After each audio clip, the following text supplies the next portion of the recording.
Au centre Kama, nous avons 3 unités de vie distinctes. Donc, on en a une première au rez-de-chaussée qui va accueillir 20 résidents.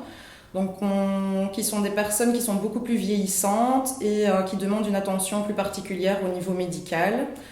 Donc voilà, l'équipe qui est en place, il y a différents éducateurs, mais il y a aussi des aides-soignants et des infirmiers, justement pour prendre en charge correctement nos résidents.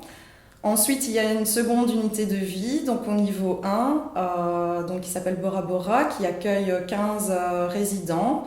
Donc voilà, ils ont un degré d'autonomie qui est relativement bon, mais ils nécessitent un accompagnement au quotidien pour les actes de la vie de tous les jours. Et ensuite, nous avons une dernière unité de vie, donc à l'étage 2, qui s'appelle Alaska et qui va accueillir également 15 résidents et qui ont aussi une bonne autonomie et qui font un petit peu le relais entre les maisons d'inclusion parce que voilà, c'est des gens qui pourraient par la suite intégrer un projet inclusif.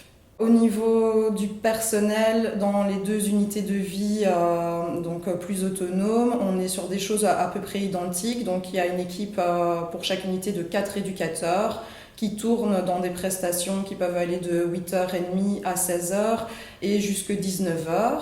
Ensuite, donc ça c'est pour la semaine. Ensuite, il n'y a plus de présence éducative dans les niveaux parce que c'est le niveau 0 qui prend le relais pour des rondes si c'est nécessaire. Et le week-end, il y a une prise en charge d'un éducateur dans chaque unité de vie de 8h à 19h. Donc au niveau du centre Kama, on propose différentes activités. Donc celles-ci vont être adaptées en fonction des besoins de nos résidents.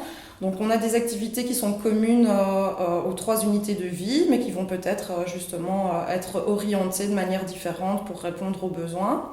Donc on a par exemple la venue de Rémi des ânes, qui vient donc avec différents animaux directement au sein du centre Kama et qui permet justement tout ce côté relationnel avec les animaux et même avec nos personnes qui ont des difficultés de motricité.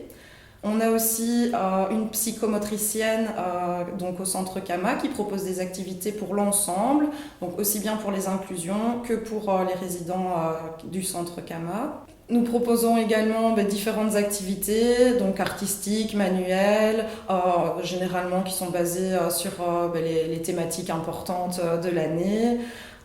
Nous avons aussi différentes activités sportives, donc comme le tennis, il y a le volley aussi qui est proposé.